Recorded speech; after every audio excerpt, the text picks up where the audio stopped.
Trying to.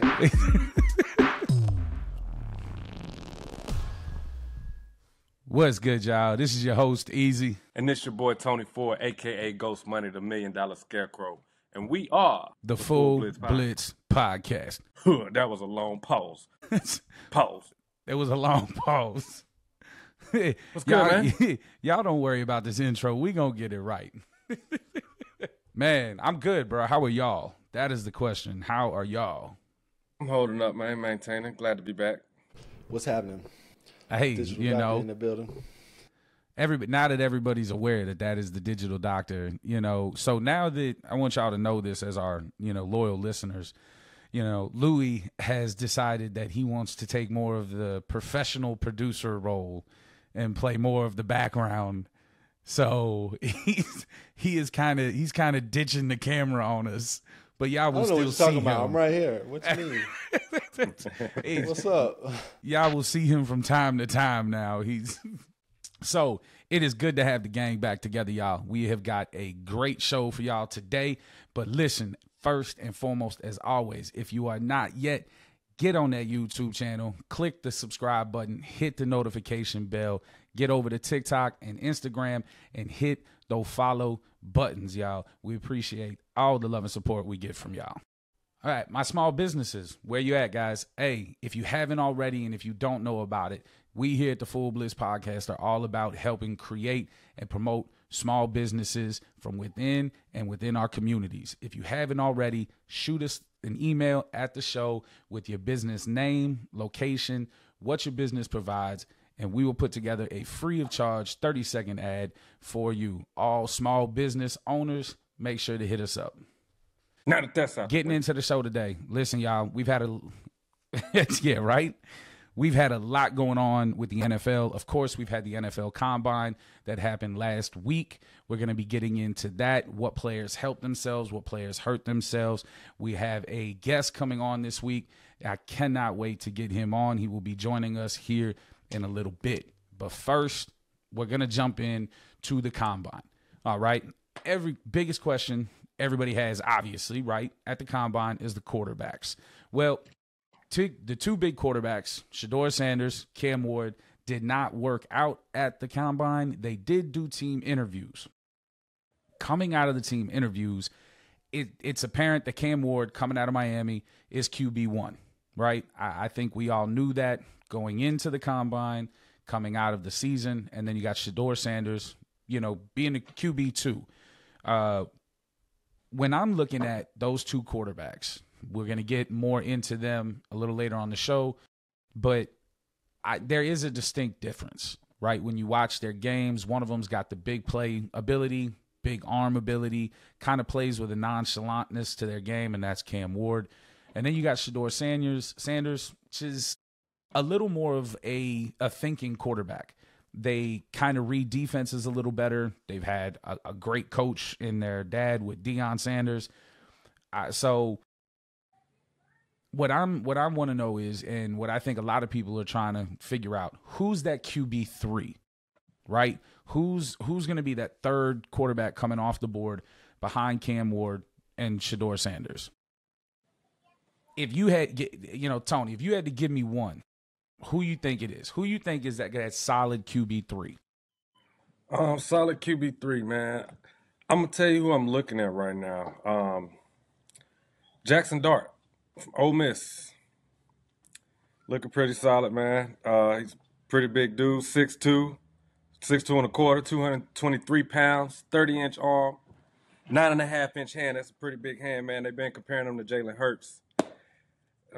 Big comparison. He did 4,279 yards passing last year, man. That's a lot of passing balls put up in there. He got a very strong arm.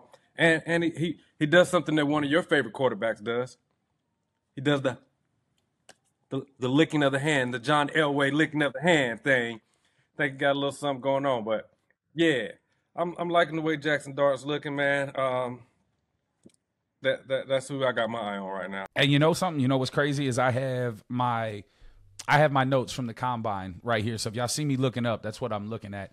And what's crazy is I have Jackson Dart as QB3.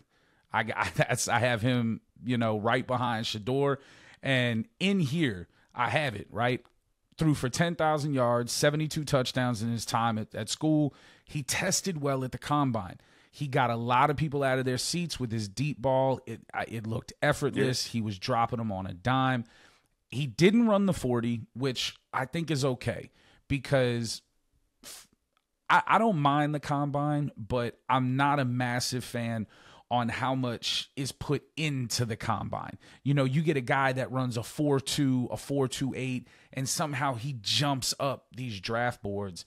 So I'm not a huge fan of it in that aspect. I still think ultimately when you want to know how a player plays and what they do, you go watch the tape. You know, Look at how they deal with pressure. Look at how they deal with adversity. And that's, for me, where Jackson Dart shines. Another quarterback I was looking at is Tyler Shuff. If I'm saying that right, Tyler Shuff. Oh, from Louisville. From Louisville. Yeah, Louisville. Yep. 6'4", from Louisville. 219, man. Big dude. He ran a 4.65 in the 40. You know what I'm saying? The thing is with him, and you know what particularly? Oh, no, go ahead. My bad. You cut out. My bad. I think you was fitting to say it. Go ahead. He played 7 years in college. His first year, he was at that's it Oregon. Right there. He was a red shirt at Oregon, you know, played reserve red shirt. Only played 3 games. 2 years later, he's at Texas Tech. And then 2024, he goes to Louisville. You know, he's had a few injuries along the way, but he's still looking pretty decent out there. That's a big, you know what I'm saying? Yeah. Big, strong quarterback. Listen, hey, right here. Right here, looking at a QB that could find himself moving up as Louisville's quarterback, Tyler Show. I don't know how to say his last name. I think it's Show. And it's crazy because that's an older quarterback with redshirt seasons, a COVID season. He ran well. He had a good throwing, showing the ball. I think NFL.com has him as QB4 right now. He had a 6.16 grade. Those of you that don't know, that combine grade is based on whether or not you'd be a good backup, a quality starter, a Pro Bowl talent. They currently have him at number 4 behind Jackson Dart and, like we said, Cam Ward and Shedeur Sanders. I think what surprised people with him was how well he moved. He was able to really kind of throw the ball well. He had good footwork. I mean, like you were saying, he's a big guy. He's 6'5", 220. I mean, he's going to be a big dude. He ran, like you said, ran the 40 in a 4.63. His 10-yard split was 1.6, which shows that he's got burst. So when that pocket breaks down, he can move. He can get out of there. Those are two guys that I think gave themselves a lot of help in the, coming out of the combine, going into the draft. Now you have their pro days where, Cam Ward and Shedeur Sanders are going to throw at their pro days. So you'll have that, which I think will be fun to watch. A quarterback that I like, and I like him again more for the tape. Not necessarily what he did at the combine, because he did struggle at the combine, is Will Howard, Ohio State's quarterback.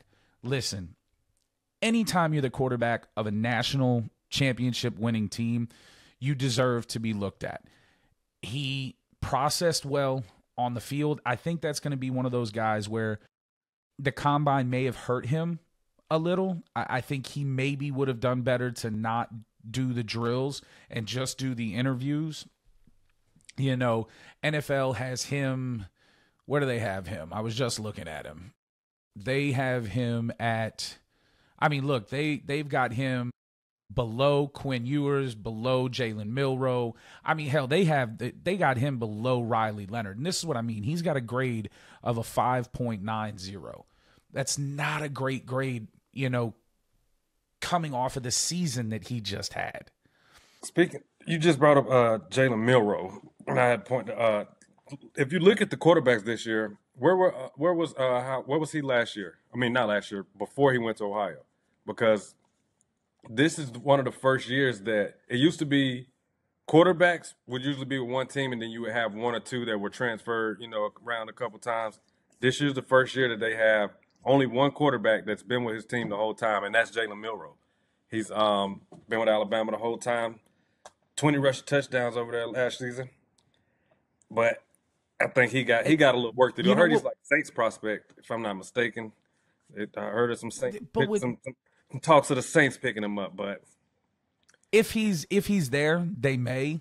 Now we have some updates for things coming in. The Saints are a part of those updates for the teams that have been doing work over the last few days. Milroe, I didn't really I didn't jive with Milroe. I didn't think he should have came out. I've said that in earlier episodes. I thought that he should have stayed at Alabama another year. One, he's making a bunch of money in NIL. Why are you going to leave a top tier program where you're making millions of dollars to potentially fall out of the first round, which I think Milroe will. yeah. I think Dart is going to perform well again at his pro day at Ole Miss. Milroe struggled with a deep ball at the combine, which was crazy because that was a strong point of his throughout the season. Right. He, kind of his footwork really wasn't there at the combine. And sometimes I think these guys should maybe not listen to all the buzz, because you're talking about a guy in Milroe who decides to go back to Alabama, and who knows, he could be the second or third quarterback option.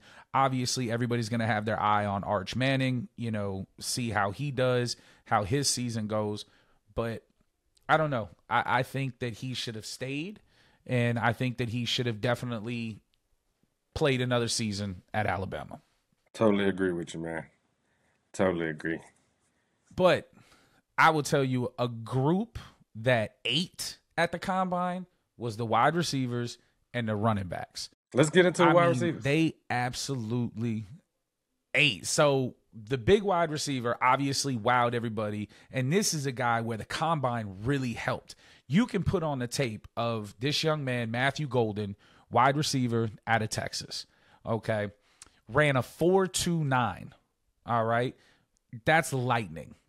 That is crazy. He had the fastest wide receiver time. And absolutely. And when you turn on his tape, when you go back and you watch Texas football, there was I can't remember the game, but there was a play where he didn't get the ball and he was pissed. So the next play, they threw it right to him, corner pylon, touchdown, went up, got it. He is a competitor. He is a baller. He wants to win. He is going to be an absolute steal for whoever gets him. That is definitely a first rounder. He potentially could be the first wide receiver off the board. And the wide receiver class obviously it's led by Travis Hunter. Y'all don't come at me when I say the first wide receiver. Travis Hunter is a hybrid player. Okay.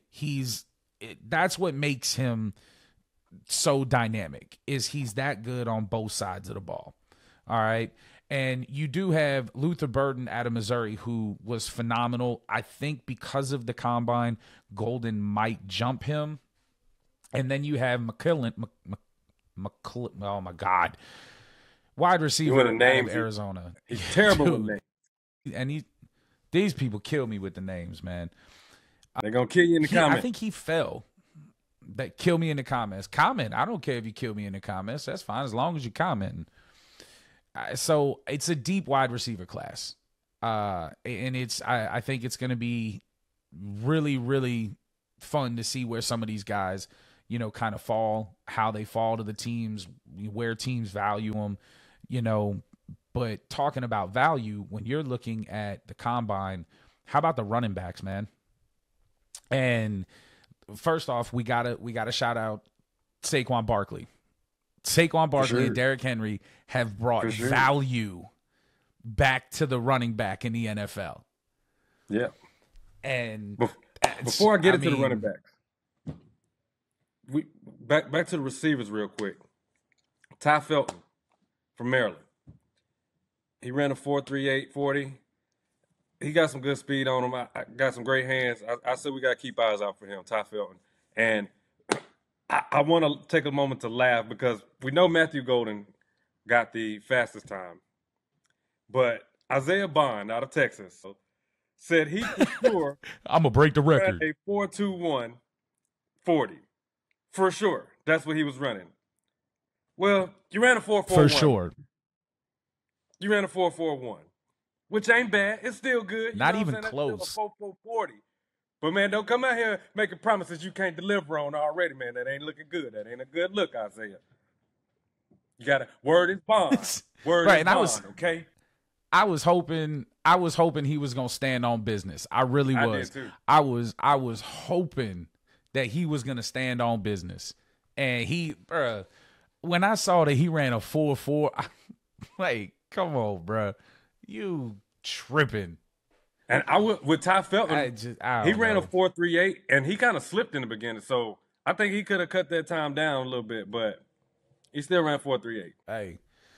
And look, and he's going to be another one that I think is going to be, I don't know, I'm not sure if he's going to go second, third, but he's definitely going to be one of those guys that's going to be up there. You know, players or teams are going to be looking at him for sure.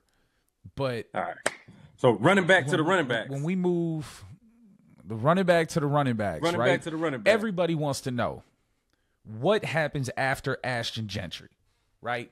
We all know Ashton Gentry's he's going to be the first running back taken off the board, right? It didn't matter what happened at the combine. It didn't matter who did what. Even when you got Virginia Tech's running back, I'm not even going to try to say his name, okay?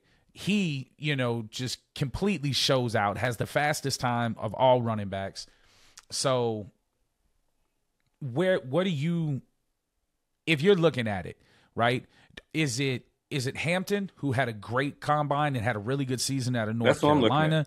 Is it Henderson or Judkins, the two running backs from Ohio State that could go, they could go right one after another, obviously not in picks, but, and then Tootin, the Virginia Tech running back, I mean, he is a guy that I really like.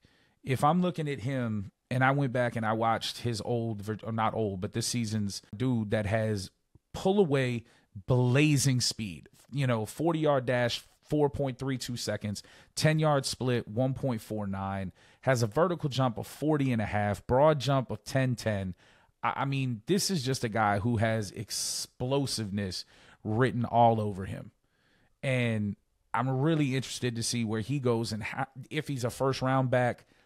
He's probably going to be a third-round back if we had to really kind of put anything on it. But I don't know. I think that, if you're a team in need of a wide receiver, a running back, or a DN, or a defensive lineman in general, this is a deep draft. And the combine showed how talented these kids are. I mean, this is going to be a good draft if you need any of those three positions. I'm going to say this. Oh, that's going to be the sound. I don't know if it's something with the name Omarion or not what it is, man, but they got good feet, man. When you got a name like Omarion, you better know how to dance on the field. And Omarion Hampton coming from North Carolina, man, I say he got it. He got some nice quick feet, man. He got good move, and he got hands. So, he can get out that backfield, get down the field, and catch the ball, which is, we seeing a lot now in the NFL. A lot of running backs are getting, majority of their good plays off of catching the pass. It might be a little screen pass or something, but as long as they're able to catch that ball, man, sometimes you can't get it right out of the backfield like you want to. But, yeah, I want to see Omarion Hampton go somewhere where he, can I'm not going to hold it. I'm not going to hold it against you that he's a North Carolina dude. I'm not going to call it bias because he's who he reminds me of? And not in the size, but the way he runs the ball and the way he catches the ball, he reminds me a lot of Darren Sproles. Okay. I can't put my finger on what about Darren Sproles. It's just, I think it's his shiftiness, his ability to break out of tackles, his ability to make guys miss in space. And I mean, that's that footwork, that dancing, man. Got that dancing. Look, one of the reasons you got to be able to do that is because you have guys like James Pierce Jr.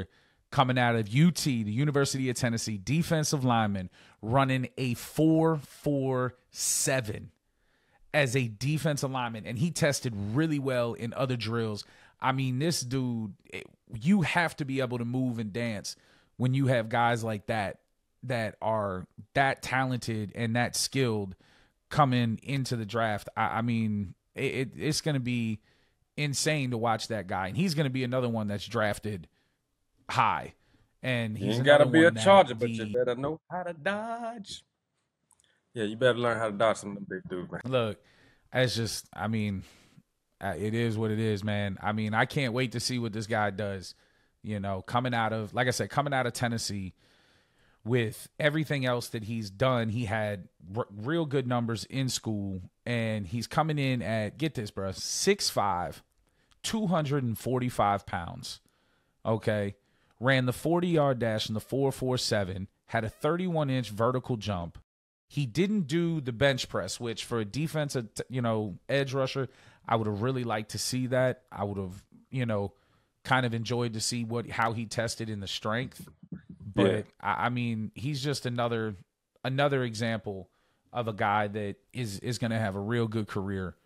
And my shine, right, the shine that I want to give before we get out of the draft or the combine, outside of the offensive linemen, big shout out to all 5 of the offensive linemen that ran sub 5 seconds in the 40-yard dash. Let's wait before we go to the linemen. Let's wait before we go to the linemen.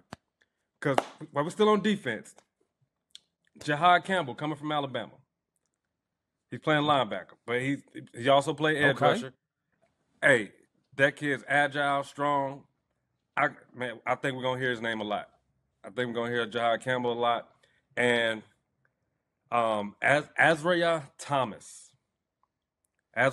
from Florida State, DB. He was looking pretty good out there, man. Yeah. I think, if I'm not mistaken, y'all forgive me because I've been out of the loop for a minute, had some other stuff going on. But I think Slade's leaving the Eagles, and we're gonna need somebody over there that can really be developed. He was. So I would like to see Thomas go to the Eagles, where he can develop and fly. Eagle, fly. That's on defense. I mean, look, at the end of the day, as long as you got that cold ass white boy back there, it don't matter. I mean, Philly got. we gotta have somebody on that other side though to replace Slay, man. He can't be out. Man, we gotta make sure we got somebody that's back there. You know what I'm saying? Some help. We need some help. We gotta have both sides covered. We can't be lacking. Can't come slacking. And Slay was a huge part of our organization. Yeah, but he was a guy that was getting old. I think. Yeah. We said that. We said that. Philly has shown. Yeah. He was, and again, you got Blankenship, who talk all the nonsense you want about him. He's not a liability. Blankenship is a very capable, DB. You got Cooper DeJean, who's breaking color barriers for cornerbacks. I call him Blanket because he got it covered. You hear me? Back to this O-line. That Philly defense. Look, I was just I wanted to shed some love to the O-linemen again. 5 offensive linemen. Yeah, bro, dude, these dudes are ridiculous. The tallest group of O-linemen in history. I think it's the heaviest too. I believe it. And Will Campbell, LSU, 176 split, 5 Go Tigers, baby. 5-second flat in the 40, and this dude's 6'5", 319. That is a freight train coming at you. I'm telling you. And he's ranked the number 1 offensive lineman in the draft this year. I can see why. And you know why? It isn't just his ability, it's his reliability. There's only 4 players in LSU history to come in as a freshman, not miss a game, and never lose their job. And he's one of them. So big shout out to Will Campbell for that. Is a beast. I'd love to see him go somewhere. That freight train is going to be moving things. I'm going to tell you that now. Hey, listen, I am still in hopes, and we're going to get into this a little bit later. But a player that I have got to throw, just shine on because I think he was underrated his entire time. And again, we're sticking down in Baton Rouge. We're sticking down home for me at LSU. Y'all, if you haven't watched him, if you haven't gone and seen him, the man's name is Mason Taylor, tight end, son of legendary Dolphins linebacker Zach Taylor. Okay, I love this kid. I've watched him his entire career, at LSU, and he is a beast of a human being at 6'5", 251 pounds. Okay. He is, you can virtually put him anywhere. You can spread him out. He can block. You can bring him in. There are concerns that maybe he doesn't have breakaway speed, but to be completely honest, I don't think you have to have him when you're as multi-versatile as he is. You can put him in the backfield as an H-back. Like I said, you can put him outside the numbers. He can run pretty much any route you need to. Yes. Does he have some things he needs to clean up on? Absolutely. But so does every draft prospect coming in. But if you haven't watched him, y'all, go watch my man Mason Taylor, tight end at a LSU. He is going to be an absolute bargain for whoever gets him. But listen, y'all, this is the Combine is just a small bit of what's going to be happening over the next few months. The draft is obviously going to be coming in April. Free agency is a big part. Players can sign with their own teams, sign extensions, everything like that. Trades are happening all over. We're going to get into some of those later on the show, but we do have a guest coming on, and he will be on after the break, y'all. What's good, all my Birmingham people? If you're looking for a ride, it doesn't matter if it's to the store or if you've had too much to drink from the bar and you just need to get home, make sure you hit my guy Trey up at 205-369-334. One of the riders with Z-Trip. Again, whether it's to the grocery store to go see your grandma or you don't want to drink and drive, make sure to hit him up and he'll get you to wherever you need to be safe. Thank you, Trey, hey guys, for your service. I told y'all at the beginning of the show we had a guest. I am pleased and happy to welcome my man Jonathan from the All Things Titans TikTok page and the Morning Glory podcast, which you can find on the Glory Day Sports YouTube channel. Welcome to the Full Blitz, my man Jonathan. Hey, man. Happy to be here. Appreciate the two-tone love on that side, Kyle. So I like what you guys do here. It's a fun podcast. Happy to be a part of it. I appreciate it, man. So we were getting into the Combine, and now that the Combine is over, we're getting into the real, what I think is the most exciting part of the offseason is the beginning of free agency, the calendar restart. You're a big Titans guy, obviously, with the TikTok page. I love it. Where we go? Where do we go at one? I mean, I know what I think, but what do you think is the best choice? Yeah. So I've been let me preface this before I say where I think we're going. I like to do my due diligence every time I can when it comes to these prospects. Like diving into tape, not just watching highlights, but really watching every snap, right? Like you really need to, I think that's the fairest way to evaluate a player, regardless if it's quarterback or wide receivers, whatever, right? I feel like you got to do the player a full justice, right? And really watch. So before this, I didn't really pay super close attention. I watched a lot of Colorado games, watched a lot of Tennessee games, watched a lot of Texas games, but inside of the college season, I'm not super active. I kind of jump in towards the end. And admittedly, my quarterback evaluation was, I liked Shador a lot, didn't really watch a whole lot from Jackson State, so thought his play was good in Colorado, but the offense was just horrible. So it was really, really hard to evaluate him fairly, I think. Like they had an exciting game against Nebraska, but outside of that, like it was a lot of really underwhelming play from the offense. So it was hard to evaluate him. And admittedly, Cam Ward, like seeing the highlights of like the boneheaded plays, it was rough. It was hard to kind of evaluate him too. And I didn't even think he was a first-round quarterback. After the season ended, we end up with the first overall pick because just some craziness happens, right? Teams win games they shouldn't have won. Teams that should have won games lost. It was crazy. Titans land at 1 by some miracle. And so then I'm like, okay, time to get to know these quarterbacks, I think, right? And so I dove in, and the first thing I did is I watched 4 full games from Cam Ward, all 22 tape, watched every single throw, like 170-plus throws.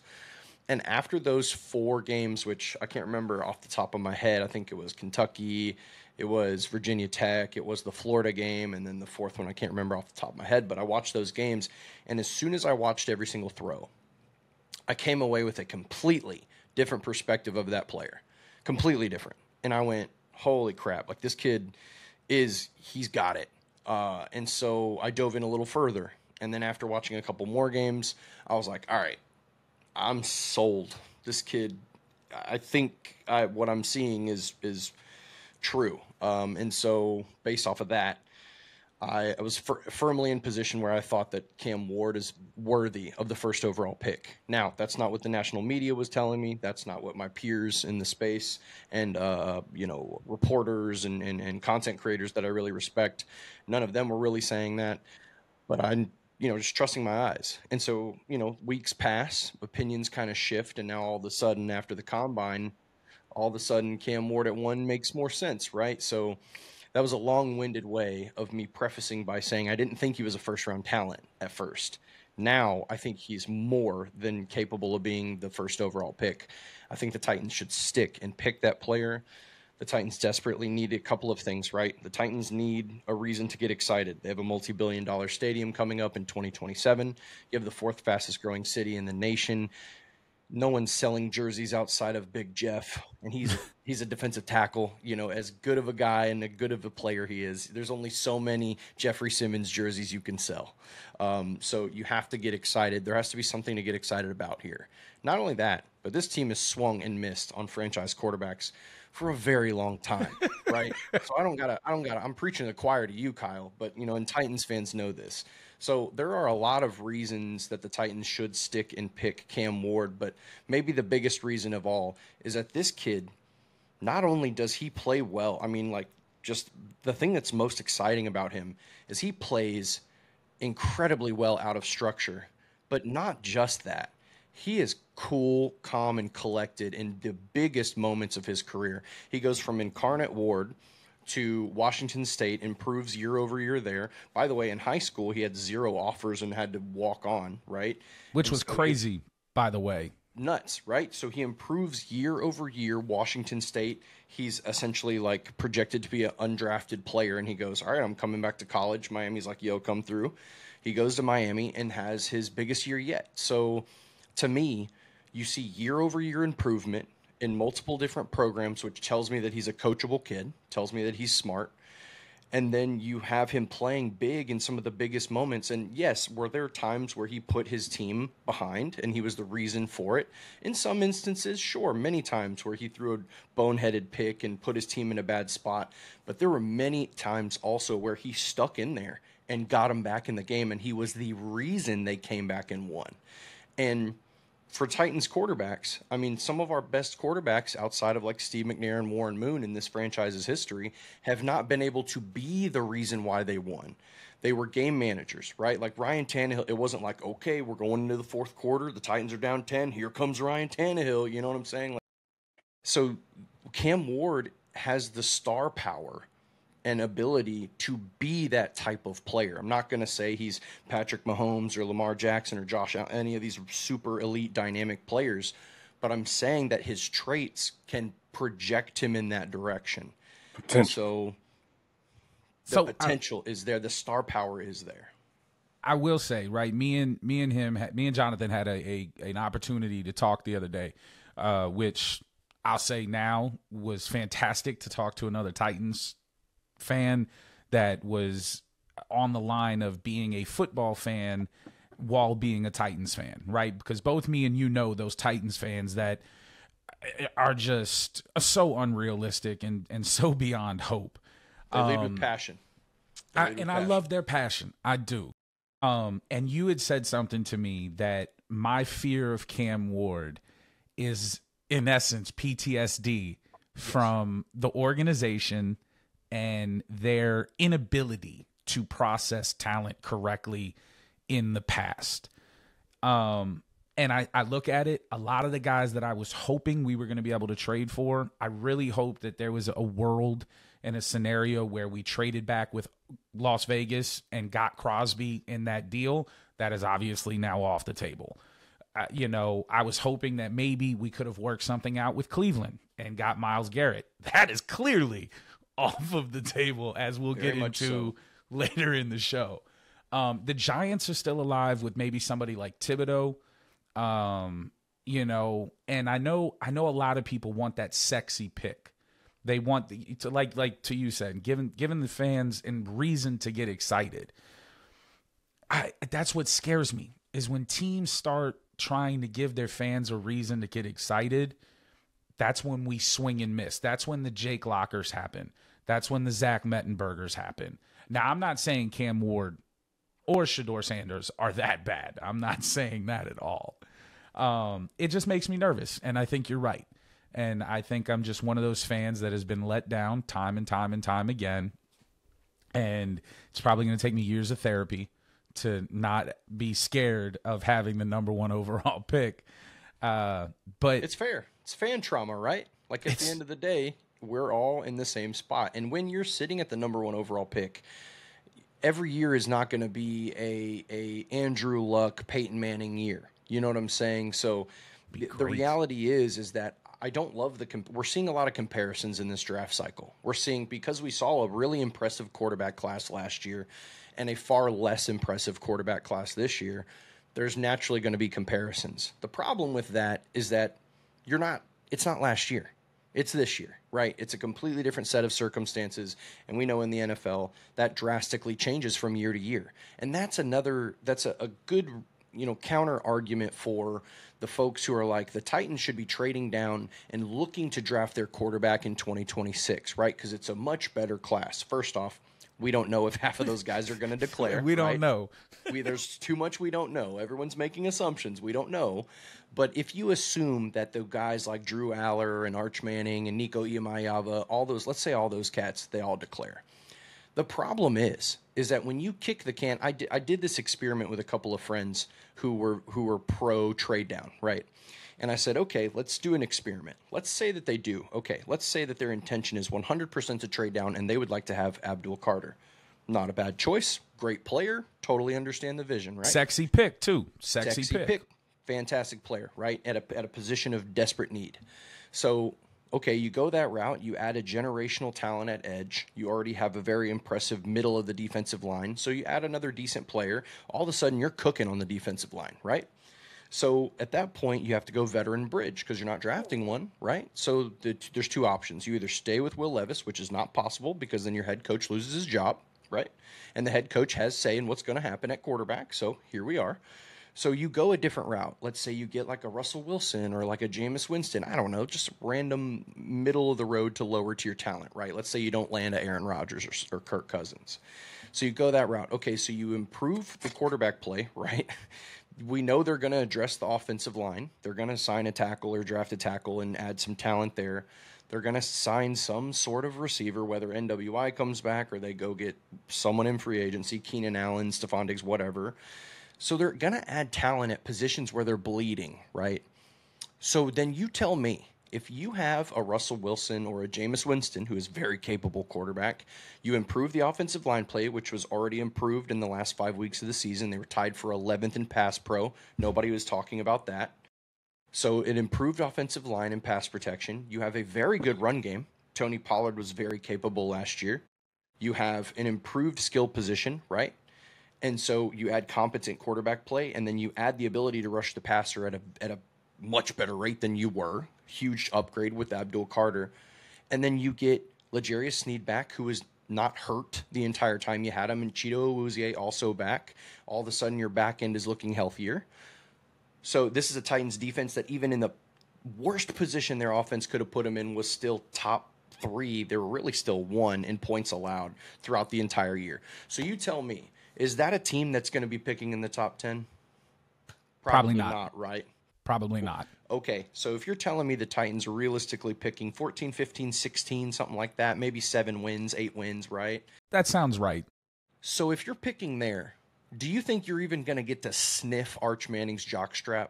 Absolutely right? not. He's the 101, right? Yeah.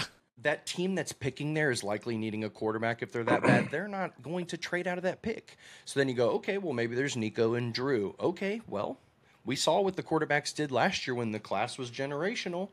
Quarterback, top 3. So what are we talking about here? How do you go get your future?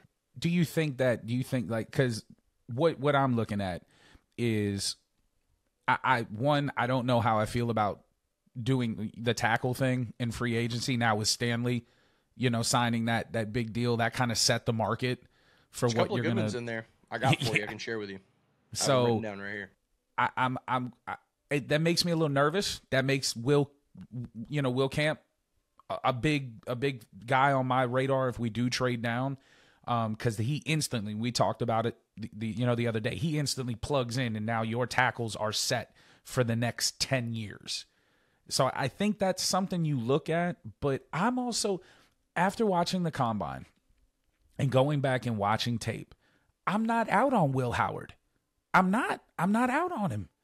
I think that his tape, when you watch him play, reflects what he can do. Now, Jackson Dart I think Jackson Dart's going to go in the top 10. I think he's QB3. I think it's ridiculous. He is QB3. He's not going to be a first rounder, though. You don't think? I don't think he can. No. I mean, if a team gets desperate enough in the back end, maybe. I think he's a second rounder. He's a developmental guy. I think the Jets pull the trigger at 7, man.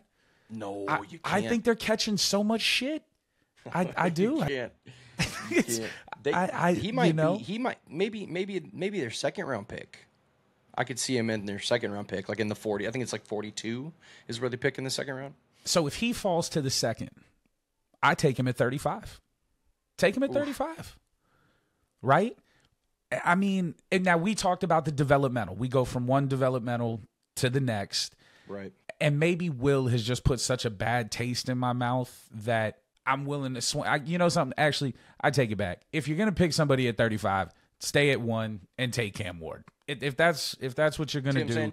Well, here's the thing. Yeah. Here's the thing. Here's the difference. So there's two schools of thought for the Titans, right? You either stay at 1 and you take Cam Ward, or you go veteran bridge and you try to kick the can on what the future at quarterback is going to be. But here's the thing. Will Levis was, I don't want to say disaster, but let's be honest. Let's keep it real. It was a disaster, right? It was a disaster. Not pan out. You build your team around him. You spend like crazy. You go you toss a bunch of money at a receiver, toss a bunch of money in a trade with L'Jarius Sneed. You break him off, and you try to build this team to win. And he improves and regresses, and then improves and then regresses again. And so you're like, okay, this isn't looking good. But you have the head coach who's returned that has spent an entire year with him, developing him, helping him, right? So in theory, if you are going veteran bridge, Will Levis is not going to be the starter. However, you keep him on the roster as the developmental Well, he's a cheap backup. I mean, you've already spent a year of time with him. So you're not going to – so the theory is, like, you can't draft a Jackson Dart or a Will Howard. I mean, you could bring, like, a Will Howard or someone in as, like, a backup, but you can't bring them in with the intentions of having them be a potential future starter because you already have that player on your roster and you've already invested a year into him. Like, if the head coach was different, who knows, right? So for the Titans, we obviously know QB is problem number 1. I think every Titans fan can agree with that. When you move off of problem number 1, you move into problem number 2 for me, which is the defensive line and the ability to get after the quarterback. Now, there's 2 trains of thoughts here. What I've noticed with us Titans fans is when it came to Landry, right? I didn't like it. I thought he was worth it. I thought he was worth the 10-2 cap space. I don't understand pulling off of Landry unless you're planning on drafting Carter at 1. It just doesn't make any sense to me. That. I can tell you why. So here's the thing with Harold Landry. So Harold Landry, I think what you're doing is you're looking at it with Titans fans goggles on. Possibly. At first, I did the same thing. And I think a lot of people were like, well, I mean, we're talking about Harold Landry. He's been, over his career, he was a pretty productive player for us on teams 50 and a half really sacks. Bad. Pretty good. I mean, that's second over in franchise history behind Javon Curse. That's like, when you're behind the freak. So, fan goggles, right? Let's take them off now. So if you take those off and you look at what he's done over the past couple of years, obviously injury factors into one of those years that really spoiled things, but his pressure to sack rate declined year over year over year. And so when you watch him play last year, though he still had a respectable, it was like 8 or 9 sacks. You remember he had that little stretch of time where he was balling. Yeah, he finished with 9 sacks and wow, he only had 42 solo tackles. That's crazy. Which is nothing crazy for an edge rusher, right? That's not a crazy number. What's crazy though was that his lack of ability from a get-off standpoint. Early in his career, what he did very well was he had really good bend. He was a finesse rusher, had a really good, tool set that allowed him to get off the edge really well. And he even set the edge pretty well in the back half of his tenure with the Titans. But when you're talking about salaries going up and you're looking at a free agency and a new regime that's coming in, when you're looking at your entire big board for your team, you have to look at the money that's being spent on certain players. Harold Landry had one of the bigger salaries on the team, right? He was top 5 in players paid, right? And so when you're looking at the production, if you're looking at how he was producing year over year, his level of play was declining, but his salary was going up. So naturally, the Titans wanted to keep him, and they're like, hey, we have to have you at this number. And he said, but I'm not worth that number. And they said, well, that's a discrepancy with us. So did that happen with you being in Tennessee? I feel like you're you have a little more information available to you than some of us that are relying on national media. Mm-hmm. Was there talks? Did they come to him and say, hey, man, we want you here. Will you restructure? And he just, of course. Yeah, of course. They wanted him to stay. They would have kept him for another 2 or 3 years, but it would have had to have been at a rate that was more respectable to the level of play that he was producing, right? So then that changes. Said, like, hey, we would love to have you. Like, they probably would have loved to have kept him at, $10 to $12 million a year. But that's just for him. I mean, he did the same thing with New England. Like, he signed that deal, and that made total sense. He went back with Vrabel. Back with Vrabel. So did Austin Hooper. I actually have that. I have that up here. Yeah, we knew that was going to happen. But naturally, obviously, with that level of play and kind of where he was going, that's just the reality. He's on the back half of his career. Now, it seems ridiculous because he was a productive player for us over his tenure, and it was at a position of need. So when you get rid of it, naturally it's like, oh, you have to fill it with the guy that we're supposed to draft. But I can promise you right now, here's the upside.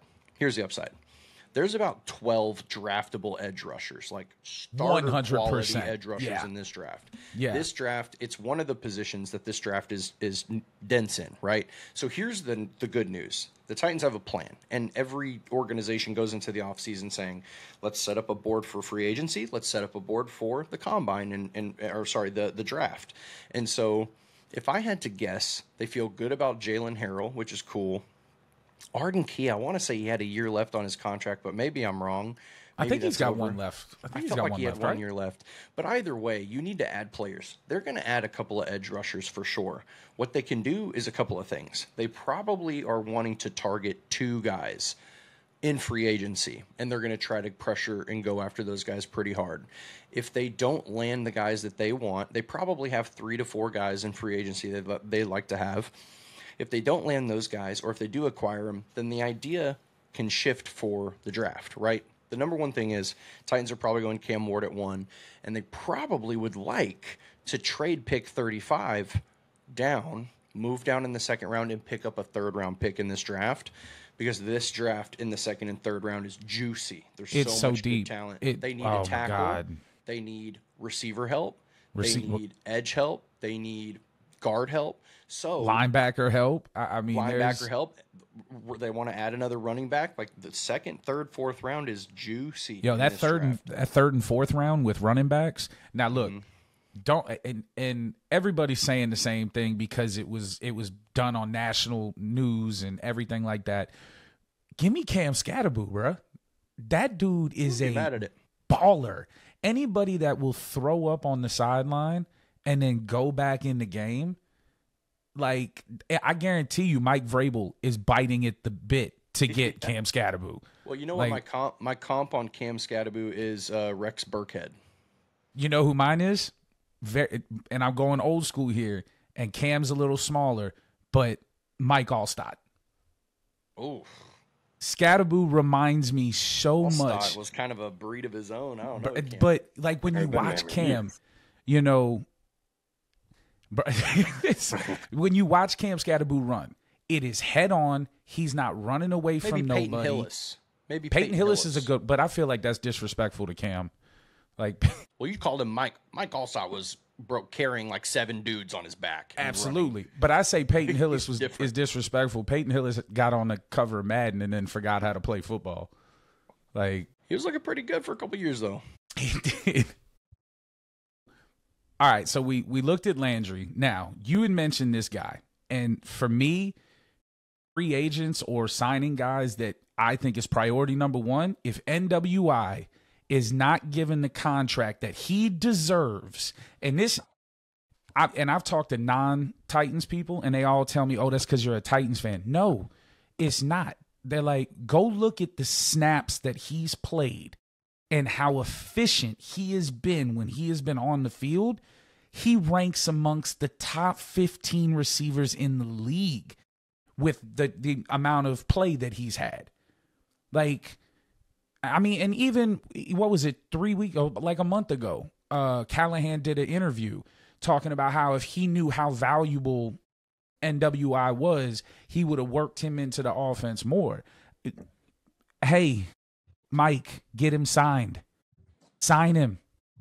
Give him a 3-year deal. Give him 13, 14 million a year and get it done. Yeah, I mean, he's the beauty of Nick Westbrook-Akine for people who are unfamiliar, people who are not Titans fans. The reason why NWI is so beloved in this fan base is because the Titans have been trying to figure this wide receiver room out for many years now. And year over year since the post, AJ, even during the AJ Brown days. Yeah, even during the AJ Brown years. He was just Mr. Reliable, just good for you in certain tight spots. And the thing is, NWI kept the job because he could block his ass off, right? But beyond that, he turned into this really exceptional talent. Like, he's a great route runner. He's very, very balanced and poised in positions where his body control has improved. His hands are reliable. And he's just a much improved player. And, to what your point did of consistency this year, I mean, 400, a couple yards shy of 500 yards, but only like 37 targets. He caught 32 of them, I think, and 9 touchdowns in limited play. 32 receptions, basically 500 yards, right? You're right there. 497. 9 touchdowns. But this is where people, this next number is what people don't realize. 15 and a half yards per reception. I mean, big plays.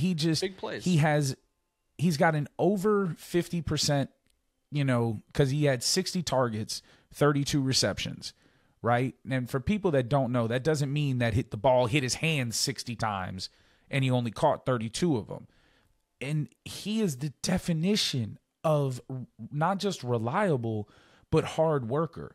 You talking about a guy that all he's done has found a way to get on the slot receiver, he can do it. Out on the numbers, he can do it. Block a dude into the stands, he can do it. Jet sweep, everything. I mean, hell, didn't he throw the ball last year? I don't know if I saw that was Tyler Boyd, but okay. Good point. He's been super versatile. And I'll say this: look, when you talk about this front office has mentioned how important it is to draft players, to develop them, and to keep them. That's NWI, right? So at the end of the day, you have very few players that develop to a point where it's like, this is a very, very good player. And that's what NWI has done. So I agree with you. I think, unfortunately, if they could have gotten this deal done earlier in the offseason, I think they could have gotten him for $8 or $9 million a year. Now there's no shot. You have Tutu Atwell, who signed a $10 million a year deal. You have Hollywood Brown, which, a little bit more of a polished player, but still $11 million. And you could argue that NWI was way more productive, right? Hollywood was hurt for most of it. Well, there's not much of an argument. He had 9 touchdowns, and Hollywood was, barely present. So to me, they kind of have to pay him. They have to drop the bag on him, and they should be happy to. So, hopefully they can get him for like $12 million a year. I think that would be very respectable. But it's in his best interest now to test free agency. We didn't get a deal done. It's, as a time of recording, where it's almost 10 p.m. Free agency starts tomorrow, right? So we'll see. He's going to go shop, and it's going to raise the price on the Titans. I think that, a blessing and a curse, right? I think his lack of production might help us, but his quality of production is going to hurt us. Teams know about him. You know, he's not just a beloved Titans player anymore. He is a guy that other wide receivers, that other DBs, that other defenses are now talking about. And I think if we're able to get him, it's going to, because of competing offers. And I'm sorry, but Calvin is our one, right? I don't think there's any arguing there. I don't think Tyler Boyd should be back. I was happy when we signed him. I wasn't happy with his production. Traylon Burks needs to be put on a bus tonight and sent somewhere. Antarctica, I don't care. NWI is a number 2. He is a true number 2 on any team in the league, unless you're the Steelers now with 2 ridiculous guys at the wide receiver position. But I think you come in, you make him priority number 1. As soon as 12 o'clock hits, you waited, whatever, you send his agent a $13 million a year, over 4 years, give him $30 million guaranteed, and call it a day. Like, just don't stop playing. He is a quality player.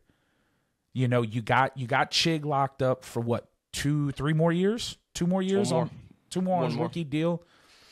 So, you got guys, take advantage of it now. You got Calvin locked up. He's there for 4. So, and then go after your number 3, which you can get Golden. You can get McClellan from Arizona. I can't say his last name. Teteroa McMillan. There you go. I think he's going to be a top 15 pick. I'm hoping for whatever reason he's one of those guys that slides. That would be amazing. I like Luther Burden as well. If anyone's going to slide. I like Burden, and it's crazy that Burden is, he's first for sure. But draft your 3rd, make NWI your 2nd, draft your number 3. Let's get this wide receiver room together, and let's start figuring things out. So, last thing on the Titans before we get into some of these headlines, because I have a headline that's old, but I need to get Tony's point on it. Give me one player outside of the top 32 that are going to get taken that you 100% say the Titans have to draft at any position. Just give me one player. Is that me? Yes, sir. Sorry. Gotcha. So one player outside of the top 32. So you're saying the 2nd round and beyond, essentially, that the Titans just have to snag. Just have to snag. No matter what, doesn't matter how they pull it off. This is a guy they have to get.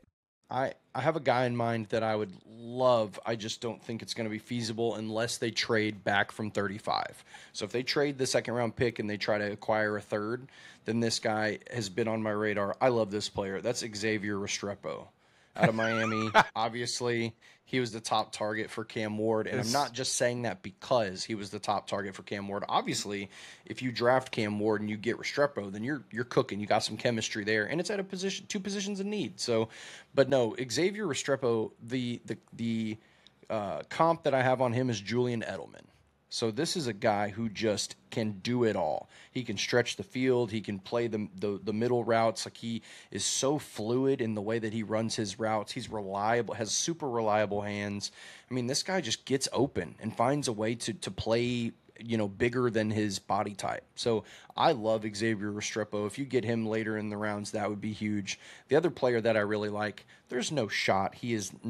People are saying that he's falling out of the 1st round for silly reasons. I don't think it's possible. But if he does, James Pierce. Like, if you could get James Pierce at 35, my God. I don't think it's possible. No way. He's too good of a player. I think everything we're hearing is kind of BS. But if he falls when out you're a of the defensive first, tackle and you run 4.47, lightning speed. You're not falling out of the 1st. It's not happening. Freak. Yeah, I don't think so either. But to be clear, if he falls, if he even falls into the late 20s, the Titans have to consider. You got to consider trading back in. Yeah. Agreed. And it's crazy with Restrepo, you went Edelman. I've always felt that, like, this year watching Restrepo play, he reminded me of Wes Welker. Yeah, exactly. He reminded me of Wes Welker. Yeah. Yep. Agreed. Yeah. He's just a super talented player. I think he's going to be a high 2nd round pick, Restrepo. I think his stock is rising. And he was another one the combine helped. He ran well. He looked good. he was another one that the draft helped. No doubt.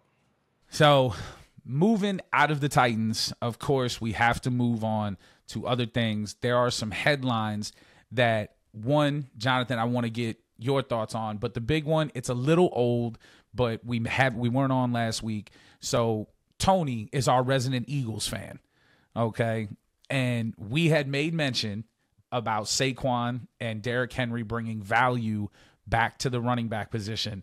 Tony, tell me, my man, how do you feel about 2 years, $41.2 million, $36 million guaranteed extension for Saquon Barkley from the Philadelphia Eagles? My ears hurting after all of this Titans talk. But anyway, I feel Bro, we handed you A.J. Brown. The least you could do is let us talk a little bit. Tell him again. I got you, man. I'm just joking with you, man. Nah, man, you already know how I feel. Saquon is definitely worth it. We saw what value he added to Philadelphia when he got there. He's not a selfish player. He doesn't care about stats. He cares about winning. He cares about his team. That's what they're there for. They're there to win. They're there to try to get the championship every year. Saquon is well worth it. He earned it. One play alone, we all know the play. One play alone, he earned all of it. That's just one play. We can name I don't know if a backwards hurdle is worth, $36 million, man, but it was fire. They added that into Madden. He should have got that money just off of that. They had to add a special move into Madden for him. What what I find funny about his contract, and I tried to look back, but I'm horrible with research. My researcher, which just so y'all know is my wife, was off this week. I don't remember the last contract that had $15 million in incentives and escalators. That seems like such a high number for incentives and escalators. Just looking back through, it's usually $6 million, $7 million, but $15 million? I mean, and what's crazy is he could hit them all. That's a lot of side money. I thought Henry was going to be the first. It's a lot of side money. I thought Henry was going to be the first one to get 2 back-to-back 2,000-yard seasons. I thought obviously he did it in 20, and hell, it took everybody 9 weeks to catch up to him in 21 when he went down. But Saquon behind that offensive line, I mean, this is an offensive line that's returning. Well, we got to look and see if the right guard, last name starts with a B. I'm drawing a blank. He's a free agent. So we got to see if he comes back. But we're talking about an offensive line that could be coming back complete. I mean, is it possible that Saquon rushes for another 2,000 yards? If he wants to, most definitely. Most definitely if he wants to. If he wants to. Only if he wants to. If he wants to. Yeah, I mean, because like I said, to me, it doesn't yeah. seem like the accolades really affect him. Like, the incentives are good. Yes, there to have that plus that bonus. But we saw it. Like, he's had the opportunity, and I'll pass it up this game. He'll let some of the young cats run this game. I could get this touchdown, but it's more of a smart football play for me to slide here. So when you think, into football IQ like that, he's not thinking, I can hit my, accolade this game and get that extra $15 million incentive. He's thinking, hey, what we got to do to win? Is me going to try to get this break this record going to end up but break my leg? You know what I'm saying?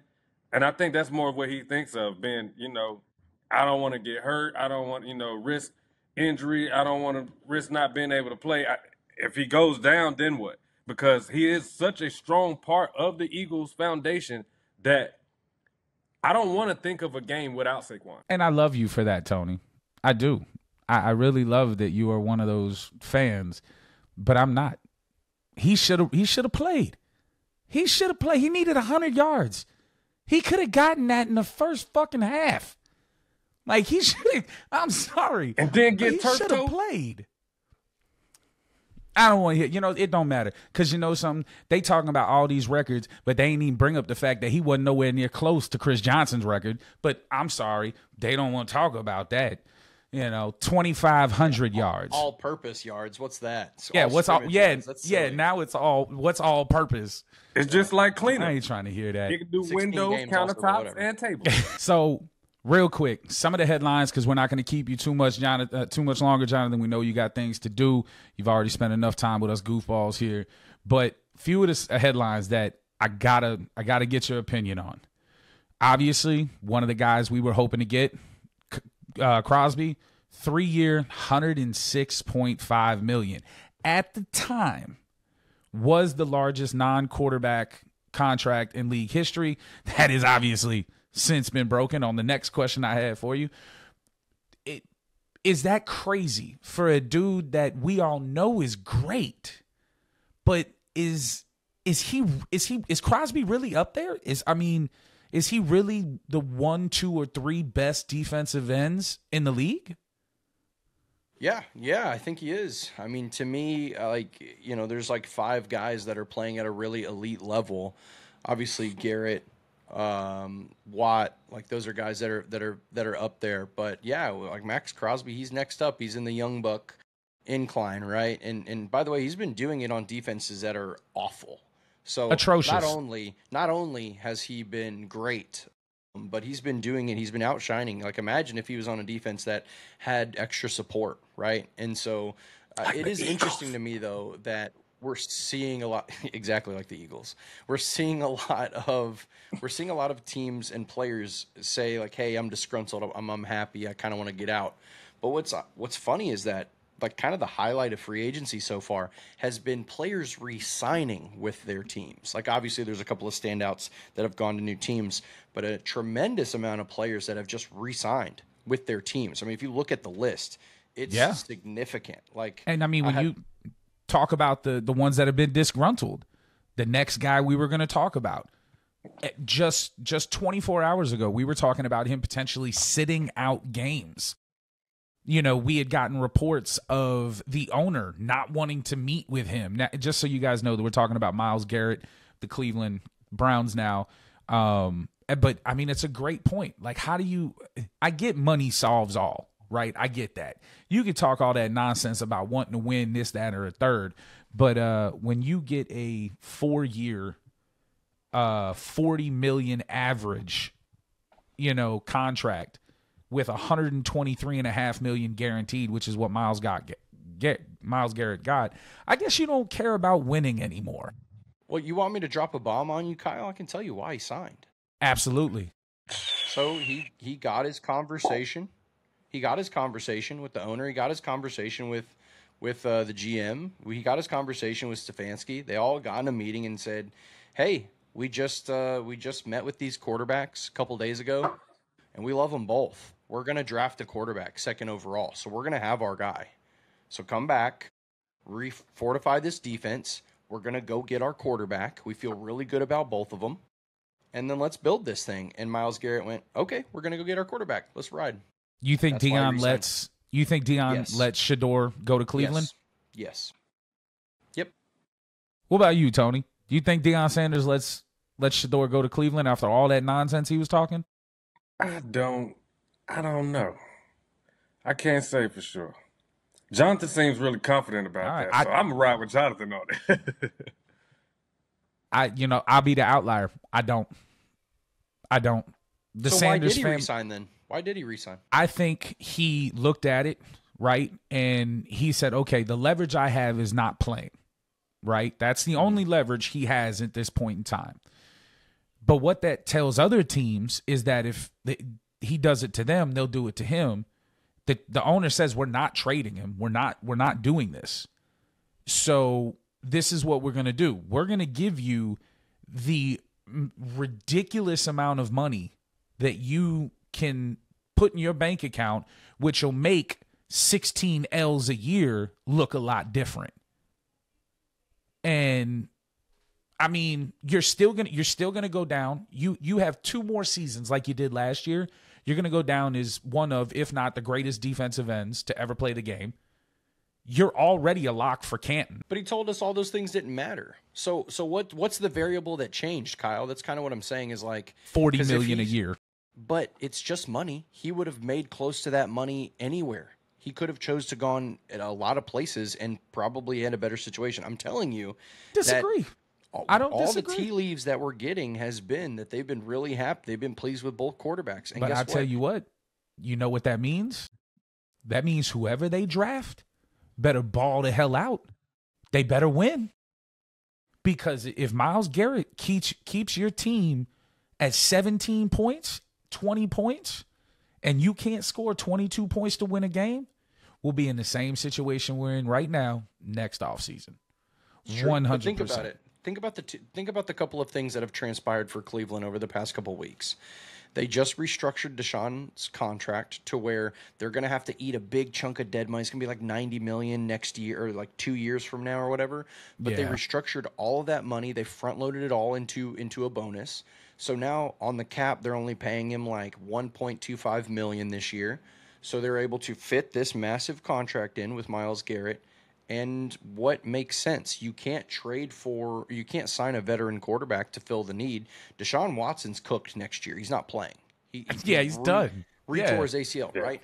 It's very two clear. of them. Two Achilles rich. Yeah. Repaired it and then retore it like 5 weeks later. Yeah. So he's done. So he's not playing. So Jameis isn't returning. Who's the quarterback? I'm telling you, the conversation has happened. The quarterbacks are going 1 and 2. It just is going to happen. I just bet the farm on it, right? I can see that. That's the only variable that makes sense that could have happened for Myles Garrett because he said to them, what did he say at the beginning of the offseason?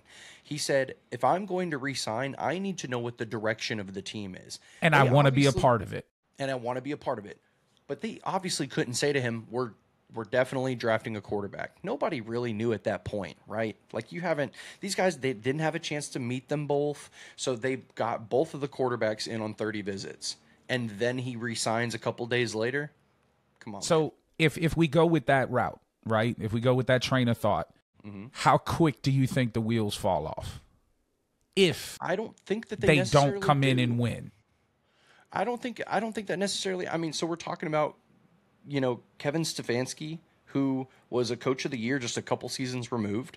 This is an offensive line that's returning some pieces. I know they lost one of the guys. I forget the top of his name, but Joel Bitonio, I think, is one of the guys that's returning. They lost one and then they retained one. The guy from us. Jack Conklin. I don't know Conklin. I think he's still there. Conklin. I think so, yeah. So anyways, the point I'm making is that this is not a terrible team, right? Like this is a respectable defense, especially with Myles Garrett returning. You have a pretty good offensive line. You have, Jerry Jeudy, who, take it for what it's worth, is just a bona fide good receiver too. Well, they need to add some pieces. Don't they have Delpit? Competent quarterback play, and it changes. They got Delpit on the back end too, don't they? Grant Delpit, yeah. Grant Delpit? Yep. I mean, it's not a bad team. I don't know. Stefanski is a good coach. And he is. He's not a bad coach. It's the same as Brian Callahan. If you get competent quarterback play in there, he'll be able to start cooking with it. All right. So we're going to hit you with two more quick, and then we're going to let you get out of here. All right. Josh Allen. What's your thought process?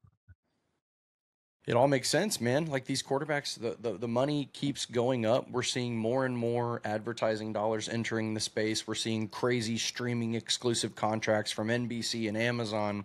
There's billions and billions and multi-billions continuing to pump into the NFL every year. So naturally, the trickle down is going to happen, and cap space goes up, money increases, and so salaries are increasing. So it's not super surprising. It's going to keep happening. What's funny is that Cam and Shador, if these guys are as good as we think, or as I think they're going to be, then these guys at the end of their rookie contracts, they're going to be signing like $60-70 million it's going to be contracts. Ridiculous. You know what I'm saying? It's just nuts. So yeah, I mean, it's, Josh Allen is a damn good player. They haven't been able to get over that championship hump, but he's definitely good enough to. So he was in the MVP. MVP, like, nothing to sneeze at. He's a good player.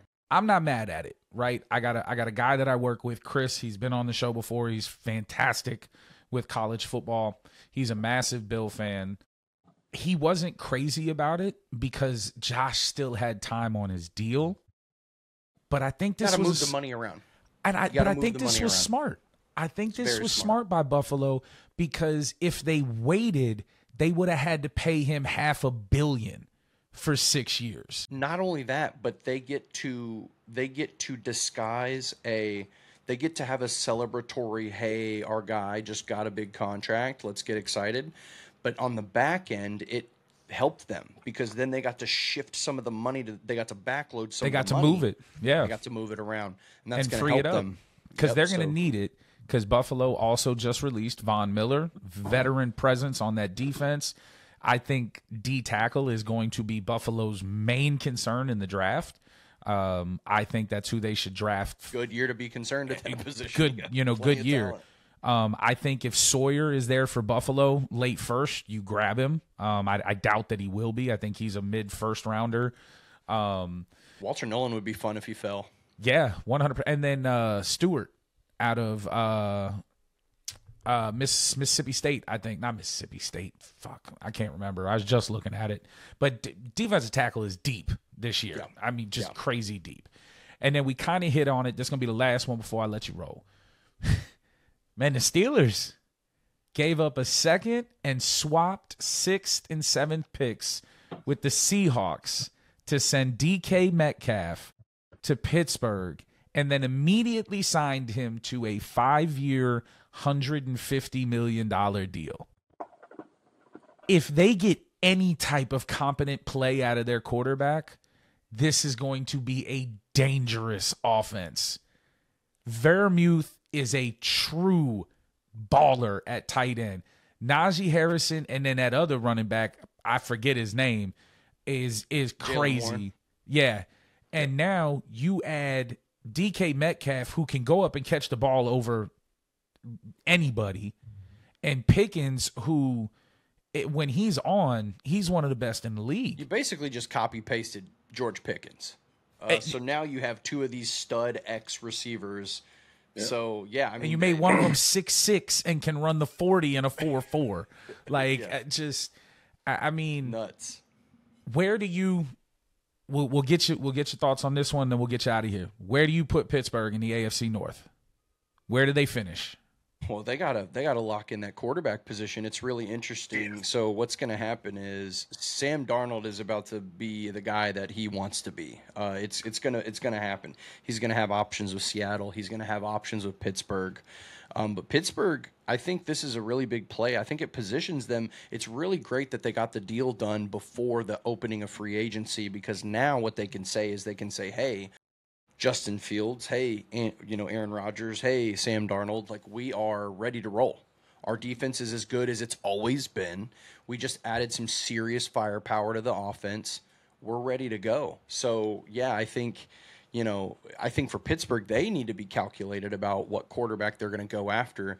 But the quarterback position is the biggest factor here. They have to determine, like, who's going to be the guy now that you have some nice pieces for that player. By the way, Najee Harris, also free agent. So are they bringing him back? What type of contract does that look like? Do they go after a different running back? Like, do they draft one? There's a lot of options there, but I think the quarterback will be the biggest tell. I think they'll be in the Sam Darnold sweepstakes. I think they're interested in bringing Justin Fields back. But depending on who that quarterback is will determine a lot. So if you had to guess, let's say Russ is the quarterback. Russ won't return. No. It won't. It'll be Russ is done in Pittsburgh. It'll be, I think it's. You think it'll be between, Fields or somebody coming in? Yeah, it's going to be between Justin Fields, Sam Darnold, or Aaron Rodgers, most likely. It'll be. Let's call it. I like this scenario. Let's go Darnold. Okay. Where do they finish? I think they're still behind the Ravens. I think everybody's behind the Ravens. The AFC North is the trickiest division in all football. It's like, are the Bengals going to be able to retain their guys? And is Joe Burrow going to have that type of season where it makes it competitive and they are going to compete? Like, that's always going to happen. The Ravens are playing elite football right now, and it looks like they're retaining the important pieces. They're probably in the driver's seat. But with Sam Darnold, if he can replicate, like, he went to San Francisco and got a lot better. He went to Minnesota and got even better, playing within that system. So does him going to Pittsburgh and playing in that Arthur Smith offense. Is that going to help him now with two really great talents? It's kind of helps him like having Justin Jefferson, Jordan Addison, T.J. Hawkinson. So him being able to have guys like DK and George Pickens. Like George Pickens is kind of a weird prospect too, because it's like he had such a terrible attitude, but they were winning and still doing well. So it's kind of like, does that help? I don't know. So yeah, I'd probably put him second. I mean, with Sam Darnold, they're a wild card team for sure. Okay, I like it. I ain't mad at it. Well, Jonathan, listen, we have had a blast having you on. Thank you so much for joining us on the Full Blitz. My man, do you have anything you want to say, anything you want to plug right here to our people, to let them know about any of the things that you're into or the things that you're doing? Yeah, for sure. So the biggest one is that I have a TikTok account that you were referencing, All Things Titans, as I'm obviously talking Titans stuff because I'm a big fan, but, talk NFL news. I do my lives on there and have some fun. And then on X, it's Esports Valen. Esports VALEN is my Twitter. I do a ton of stuff on there. I'm in the Titans culture with the Titans Twitter, so doing a lot of fun there. So follow me there, and those are the biggest ones. Absolutely, man. And again, thank you for coming on. I can't wait to have you on again. Wait, before you leave, appreciate you. I see you got them Pokemon cards back there, man. What's the most expensive Pokemon card you own? Question. It changes because I sell them. He sells maybe them, the most y'all. expensive one I have right now.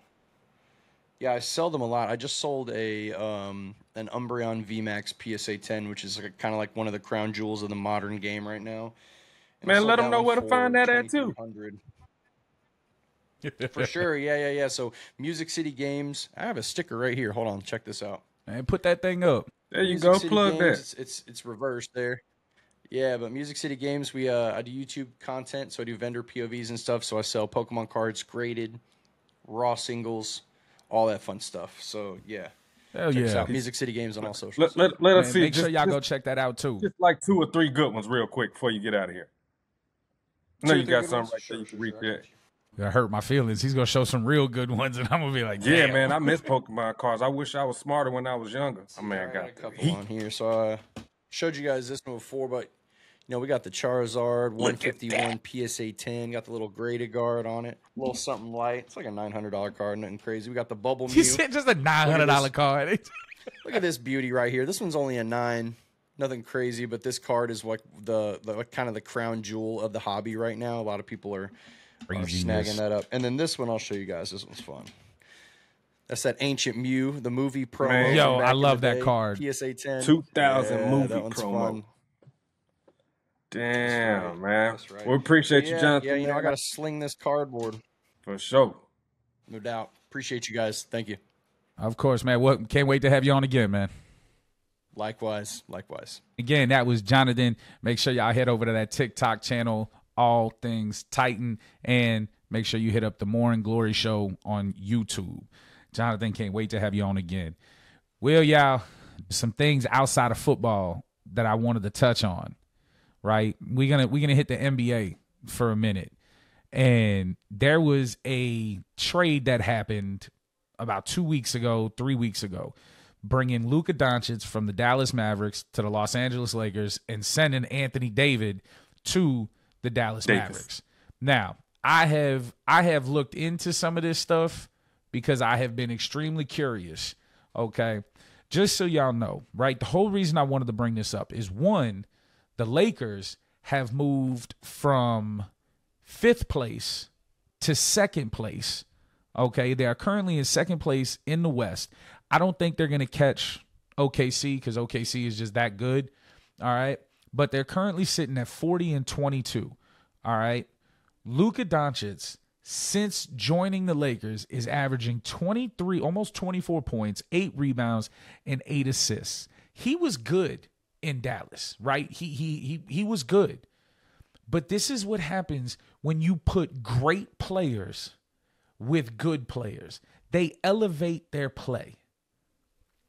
I mean, y'all sit here and talk all of this shit on LeBron James, but look at what he's doing. The man is in his 22nd season.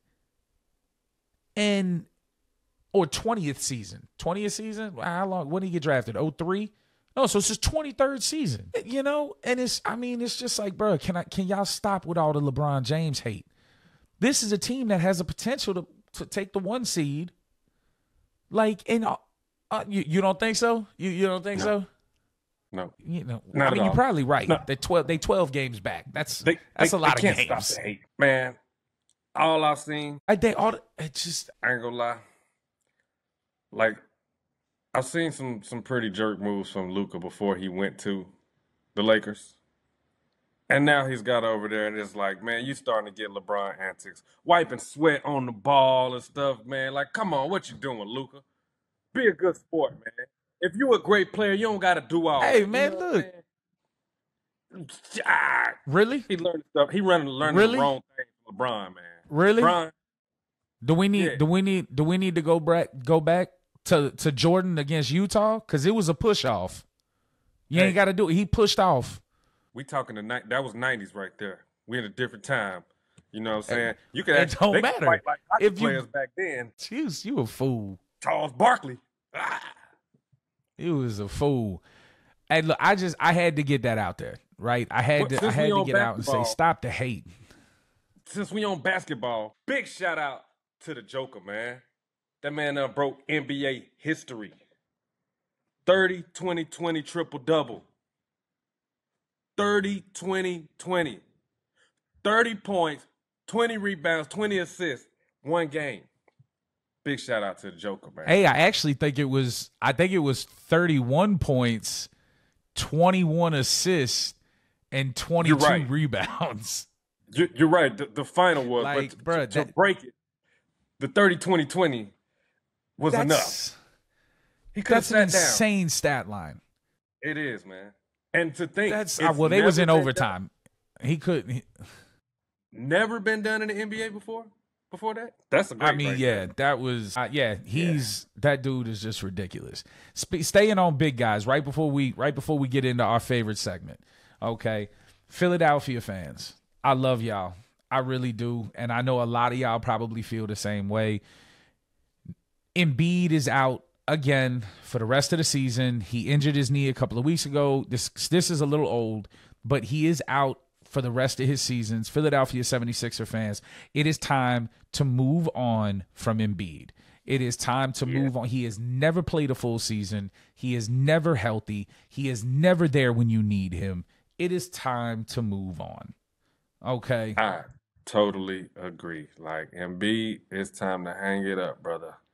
Put your shorts up, hang your jersey up, go lay down, get you some rest, man. Your knees and stuff, they going to thank you later because you can't afford no more injuries, man. You're going to spend all your money you make in the NBA on doctor bills. It's just there's something about the big guys that just have problems. Greg Oden had issues. Yao Ming had issues. Diesel Shaq was really the only one, and he still had some injuries later in his career.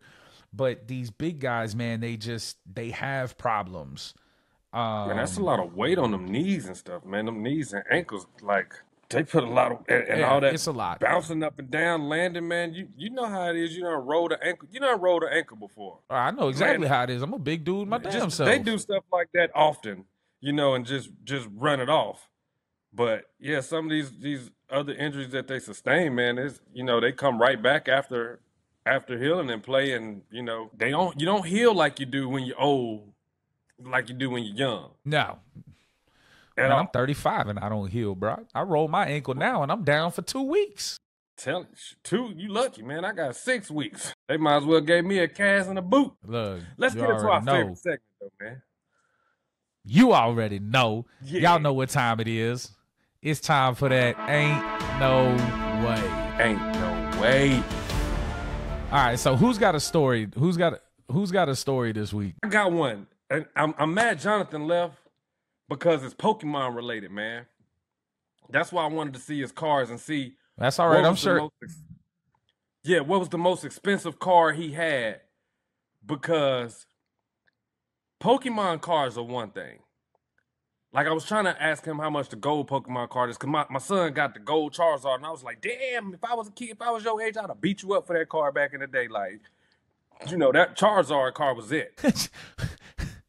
I want to me preface why. we do not support violence against children. No. I was saying if I was that age, you know, not an adult. If I was a kid, yeah. Anyway, no, we don't. I wouldn't have did that. Okay, I wouldn't have did that. I take it back. I would have traded. Anyway, easy. We've said it before. Art has to be the biggest form of money laundering there is. It has to be. Ain't no way somebody just paid. Hold on, let me get the right number right. $87,840 for a Cheeto that's shaped like Charizard. And they're calling it Cheetozard. Yeah. Speechless. I'm sorry. But Louis, find this story right now. It's a Cheeto. Man, you know how many Cheetos I've eaten that look like chips that I've eaten that look like stuff? I think I had one look like Betty Boop before. I've had a Lay's chip that had Jesus' face on it. Yes. Oh my God, did you really find it? They even made a little card for it. Look at this. It's a flaming hot Cheeto too. It's flaming hot. Cheetozard. Bro, what are we 80. Oh, look, I see his face in there and everything though. It's crazy the detail that I mean, I see it, right? Like I see it. But what I'm trying, okay, you know something?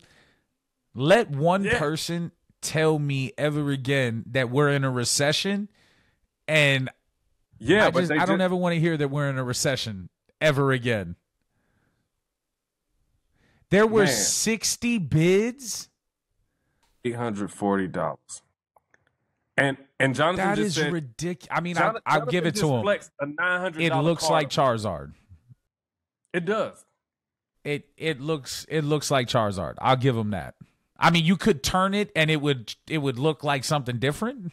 You know what that means? First off, we got to stop eating our food so fast and pay attention to what it looked like first. We might have ate our money. No. I will never slow down. Way to go, Louis. Good job. $1 million worth of Cheetos. My kids have definitely eaten $1 million worth of Cheetos. Man, ain't no way though. Oh man. Ain't no way I'm paying that much for no Cheeto. What you got, Ethan? Oh, I got one. I got one because I'm mad. I ain't think about this back in the day. But so the one that I found, and I love when I find shit like this. I'm gonna hit you with my headline.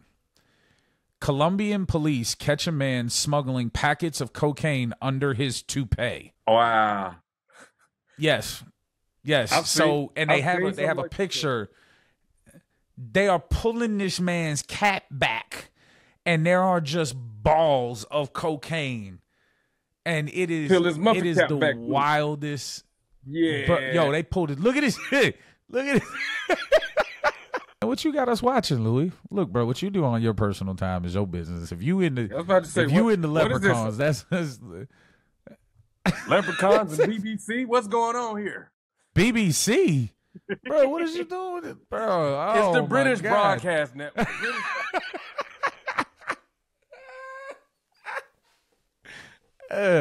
They call it the narco wig. This is the most, bruh. And what's crazy? This is how you know it. Like a kilo is 220 grams. So that's like a quarter of a kilo. Okay, well, I don't know, but okay, yeah, but when you think about it, who got a big enough head to smuggle a kilo of cocaine? Like, I mean, it's because he got all that cocaine on it, bro. Look at this. I got a way that it'll work. There you go. He was going at it. He was going with it. That's still about a half I got a key. whole pound. It's about a half a key. Easy, you can hide it in your beard. Hey, Tony. I could, but look, bro, we a family show. Stop giving us math so fast, okay? You shouldn't know those answers so quick. I'm good at metrics. I'm good at metrics. Yeah. Hey, we all have a past life, okay? Man, I saw that and I was like, bro, this ain't no way that people is hiding cocaine. I don't know why. I do a lot of drug stories. Y'all want to see this brick I got up under here? I got a brick. Man, look, it's all mine right up in here. Oh, that's what happened too. Hey, guys, listen. Yeah. Listen, guys, we love and appreciate all of y'all. Again, if you haven't already, make sure to head over to that YouTube channel, click the subscribe button, hit that notification button for all the up-to-date news. Hit us up on Instagram and TikTok. Hit that follow button. Guys, we appreciate and love all of y'all. Thank y'all so much for the love and support. Peace and love, y'all. We out. Show them that pinky ring.